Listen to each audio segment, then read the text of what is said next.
Olá, pessoal. Então, estou aqui para trazer uma reflexão sobre o sonho de uma ouvinte, né, que me escreveu. Eu fiz uma amplificação de um sonho de uma outra ouvinte, e ela se identificou e aí atravessou ela, né? Então, ela relatou esse sonho, me passou um e-mail e aí eu pedi autorização para ela para fazer um vídeo resposta, né? Geralmente eu trago essas reflexões para a gente ir pensando, para quem tem interesse, né, de aprofundar, de uma psicologia mais profunda, como os sonhos, né, eles podem ser utilizados como uma ferramenta de profundo autoconhecimento, né, de entendimento do nosso momento, e sempre lembrando, né, gente, o mais importante é cada um levar os seus conteúdos, né, os seus sonhos para um processo analítico, para alguém que já está te acompanhando nesse processo, de preferência dentro de uma linha da psicologia profunda, da psicologia analítica, uma psicologia junguiana que amplifica mais esses sonhos, amplia, né, esse olhar. E aqui é mais para um objetivo de estudo, de despertar, né, esse interesse. Por muitos anos, muitos séculos, né, os sonhos foram negligenciados, e quem resgatou, né, a gente aqui eu trouxe até um livro aqui que são das obras completas do Jung, que é Freud e a Psicanálise, né, que o Jung relata, e ele fala, né, ele dá esse mérito ao Freud realmente, de que o Freud resgatou essa ferramenta, digamos assim. Ele fala aqui, ó, o sonho desfigura o complexo reprimido para impedir que seja reconhecido, né? Então, geralmente, por trás de todo sonho tem um núcleo arquetípico, né? E tem um complexo ali reprimido para ser interpretado. E aí o Jung fala aqui também no parágrafo 80, ele fala que o método praticado, né, o método que deve ser praticado, né, esse método psicanalítico, deve ser praticado da seguinte forma, no parágrafo 80. Escolhe-se uma das partes uma das partes mais impressionantes do sonho, né? Em seguida, pede-se à pessoa que enumere as associações relativas ao caso. Então, assim, isso só num processo de análise, né? Então, aqui eu estou lendo o que essa ouvinte trouxe, mas não está tendo uma dialética. Por isso, a importância do processo analítico. Porque aí é na hora da dialética, tirando, né, essas resistências do raciocínio, do ego, na hora que a gente está na dialética, tem que ver o que vem, o que emerge, né? E aí, ó, vai enumerando as associações, o que faz sentido para a pessoa, né, para a pessoa, o sonhador, relativo ao caso, relativo ao momento que ela está. E aí o Jung fala, incentiva-se a pessoa a dizer absolutamente tudo o que lhe vier à mente, associado a essa parte específica do sonho, que chamou mais atenção, devendo-se eliminar o quanto possível toda espécie de observação crítica, ou toda espécie de resistência, ou de bloqueio, né, ou de autocrítica. E aí o Jung fala, a crítica nada mais é do que censura. É a resistência contra o complexo. E sua tendência é reprimir o mais importante daquele sonho, né? Então, o interessado deverá falar absolutamente tudo o que lhe vier à mente, sem se preocupar com o que está dizendo, sem ficar fazendo, né, sem ficar filtrando ou modulando a fala. E aí o Jung fala aqui no parágrafo 81 que geralmente é contra nós mesmos que temos as maiores resistências, né? Então, vamos para o sonho, né? E aí ela fala assim, olá, gosto muito do seu canal, acho muito apropriada a sua abordagem de fazer uma amplificação dos sonhos, um diálogo, né? Não ser algo reducionista, sonho versus significado, versus interpretação e coisa e tal. Porque geralmente é isso que a gente vê, a pessoa sonha com alguma coisa e vai lá buscar uma interpretação rasa ou, né, essa coisa do dicionário dos sonhos, né? Então, se eu sonhei com isso, é tal coisa. Isso é uma limitação, você está simplificando demais o sonho, perdendo até o simbolismo, a amplificação do sonho, a riqueza do sonho, né? E ela fala, me chamou a atenção o sonho da pessoa que você analisou faz uns meses, percebi muitas nuances parecidas num sonho meu, embora numa situação diferente. Também é um sonho violento relacionado à castração de animais. Sonho que estou... Aí eu relato dela do sonho, né? Ela pediu para manter o sigilo, lógico, gente, por isso que eu não coloco aqui o nome, então respeitando.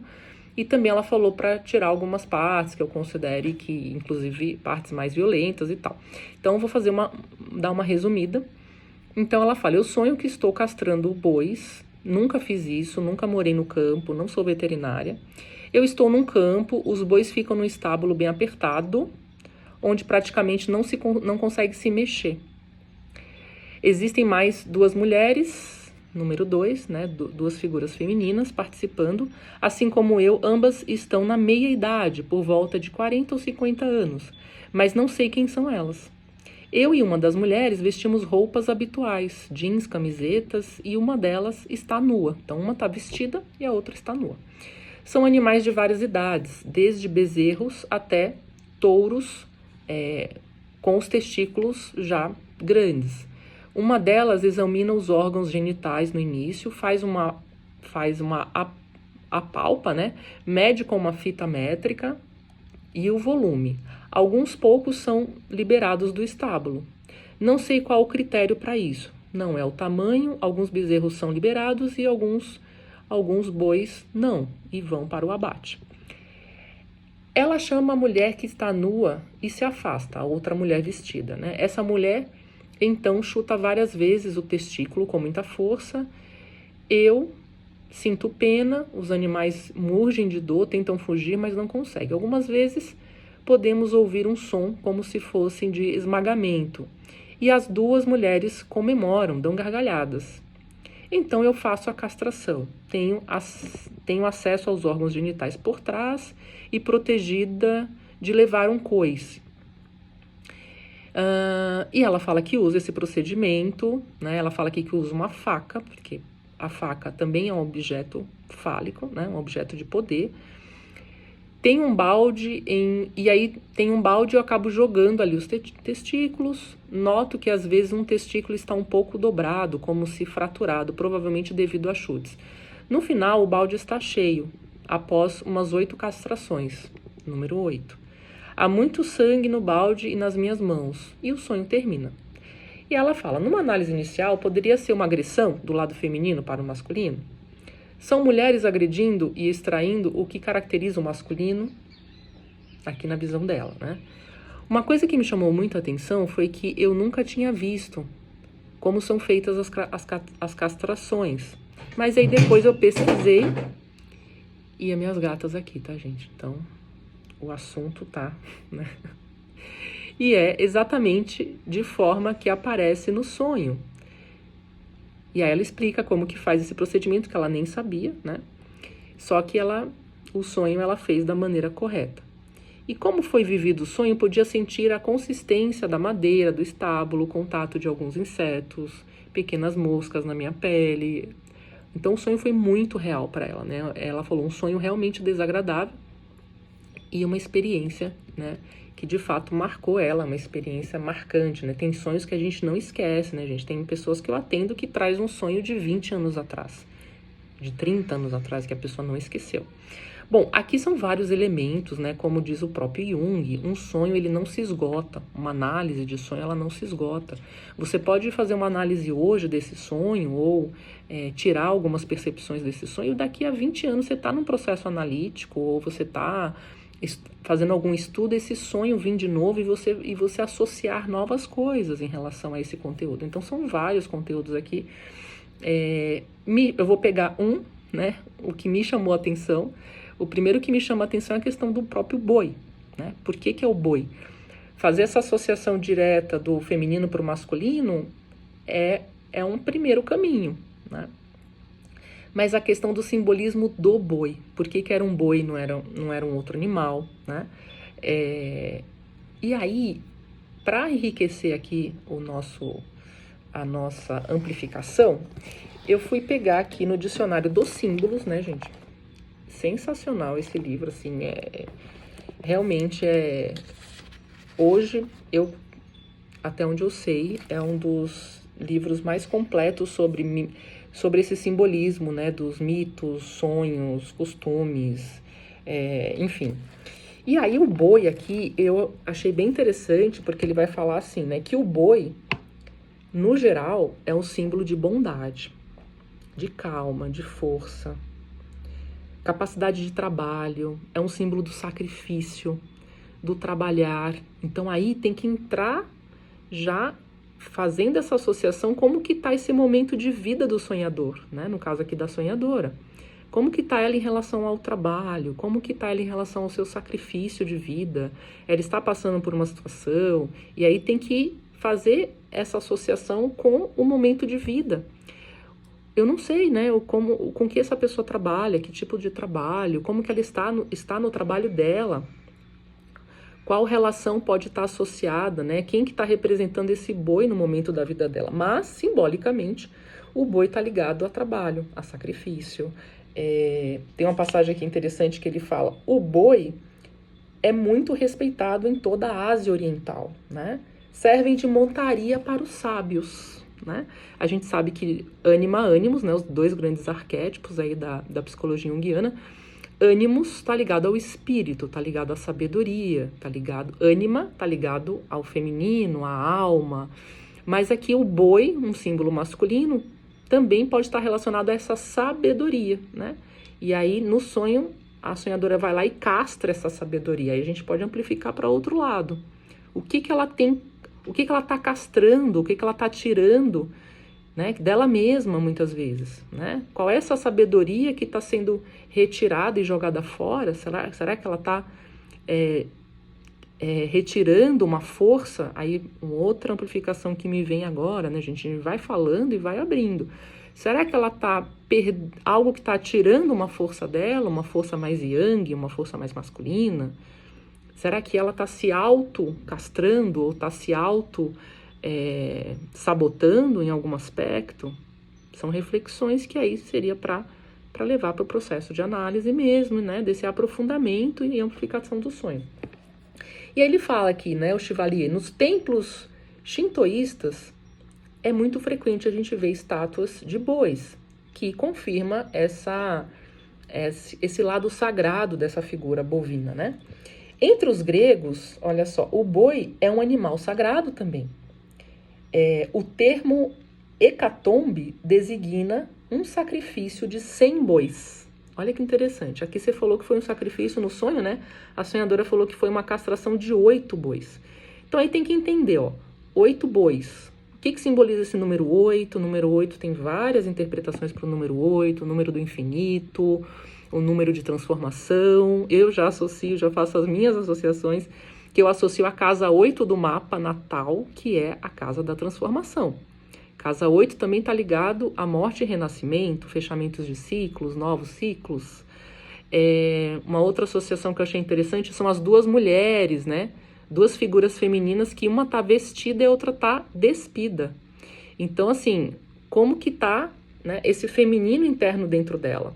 Essa dualidade, essa oposição, vestida, despida, né? E elas sentem prazer, ou dão gargalhadas, ou dão risada com isso. Então pode ser até uma representação de uma sombra interna, né? Que precisa ser analisada de forma mais profunda, né? Porque uma figura que se regozija com o sofrimento são figuras que tem um lado sombrio aí, pode estar representando um lado sombrio, e aí entender que lado sombrio é esse na própria paciente, ou, né, na análise. O que é esse lado? O que é esse lado que traz uma sombra com sofrimento? Aí, gente, é uma amplificação mais profunda, né, para levar realmente para análise. E aí, nos gregos,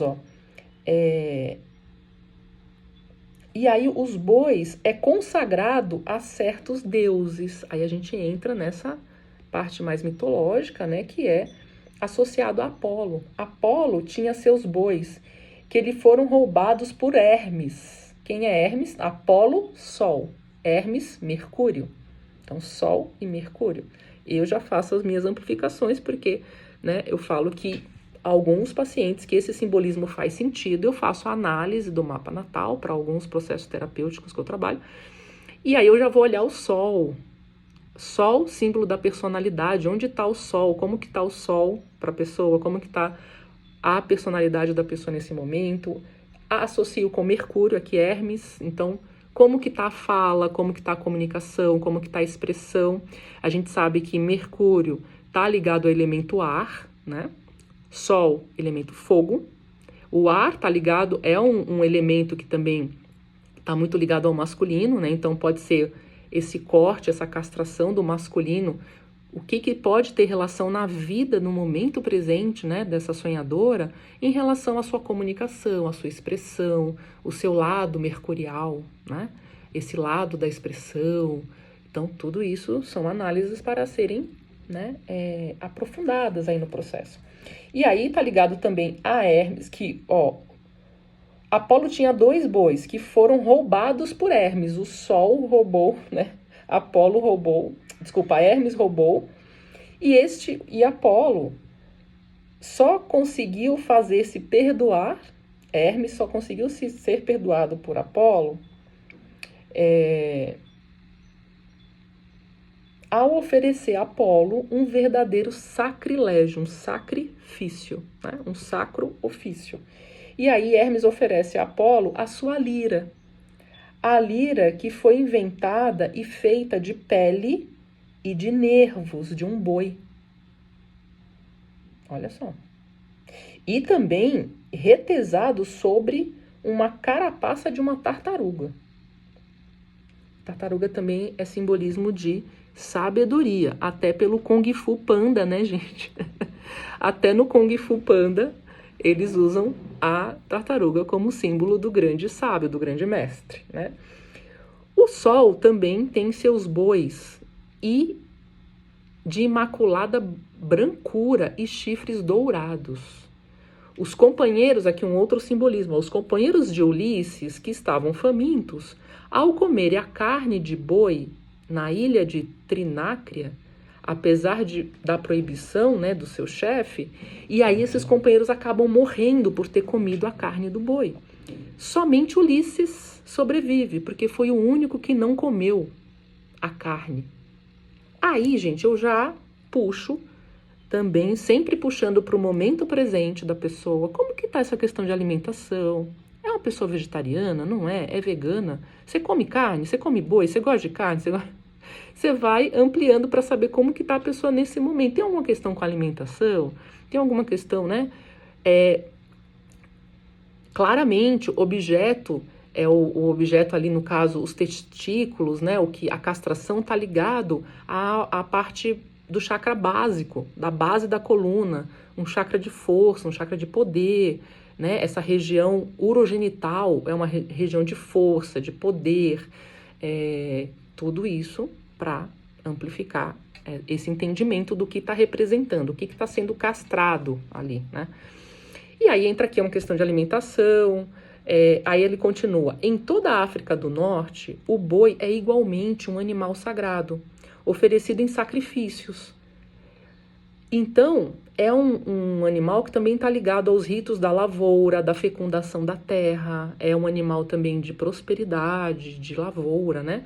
Sem dúvida, por causa dessas peculiaridades sagradas, das relações do boi com o sagrado, na maior parte dos ritos religiosos, seja como vítima, seja como sacrifício, seja como, né, ele realmente é um símbolo, também está associado ao símbolo do sacerdócio, né? É um símbolo do sacerdote. Então aí entra um outro campo para analisar junto, né, com a sonhadora. Como que está essa questão espiritual? Como que está a questão da espiritualidade para ela? Como está a questão do sagrado, né? Será que ela tem castrado esse lado sagrado dentro dela? Será que ela tem jogado fora? Será que está reprimido? O que está acontecendo, né? Como diz o Jung, todo sonho é uma mensagem para o sonhador. E aí, continuando aqui no Chevalier, ele fala: existe uma divindade galesa, Damona, com o nome Damona, que é o guia do protetor das águas termais. Olha só, associando o boi a um lado, né, um elemento feminino, um elemento da fecundação, que é a água, também chamado de borvo, e cujo nome contém o tema celta que geralmente designa os bovinos, que é dam. Embora no mundo céltico o boi não possuísse simbolismo independente, à exceção do simbolismo cristão usual, as lendas galesas testemunham a existência de 2 bois primordiais. Os 2 principais são os do Gadã, personagem mítico, desculpa a pronúncia, tá, gente? Que foi primeiro a chegar à ilha da Bretanha. Olha só, foi um boi, né, simbolicamente, nessa mitologia celta, que chegou à Bretanha com a nação de Cynri, a nação galesa. Por isso, o boi também desempenha, nesse caso, um papel análogo ao herói civilizador, ou seja, aquele que leva a civilização, aquele que semeia, aquele que cria, né, a prosperidade, que organiza, enfim. Olha, percebe, gente? São vários simbolismos, vários caminhos aí de interpretação. Espero que tenha contribuído, espero que tenha, né? É um grãozinho aí para a gente ver como a amplificação simbólica dos sonhos pode ampliar e muito a interpretação sobre nós mesmos no nosso momento. E eu vou deixar aqui embaixo, eu tenho um curso que eu lancei já faz algum tempo, é um curso sobre amplificação dos sonhos. Claro que não esgota, né, gente? O estudo de análise, o Jung, que era o Jung, né, um grande gênio da psicologia humana, né, uma obra completa com mais de 20 títulos, né? O Jung dedicou a vida à análise de sonhos, interpretou mais de 80 mil sonhos. A Marie-Louise von Franz, uma gênia da interpretação dos sonhos, dedicou uma vida estudando sonhos. Então é um cursinho que eu lancei, que eu reuni, tentei sintetizar em 10 aulas conceitos, tudo que eu venho estudando, que fizeram sentido para mim, que me ajuda nessa amplificação simbólica, que tem me ajudado até aqui. Eu continuo minha caminhada, minha jornada, né, o estudo é contínuo, né, não para. Se nós realmente queremos, né, seguir nessa caminhada, não tem como parar, porque o estudo não se esgota, né? Então, quem quiser saber mais, eu vou deixar o link aqui também desse curso. E se você quiser mandar um relato, ampliar, né, esse estudo, esse exercício, aqui é só um exercício, só mandar um e-mail aí, ou colocar um comentário. E é isso. Até um próximo encontro. Tchau, tchau.